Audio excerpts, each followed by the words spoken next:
Son las 12 del día y según las creencias que se tienen aquí en la Merced del Potrero, según la tradición, pues a esta hora todos los difuntos,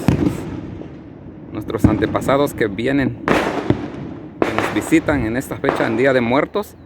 se cree que a esta hora pues todos los difuntos se regresan, las almas de los difuntos se regresan al lugar de donde vinieron. Es por eso que se escuchan los cohetes así por todos lados.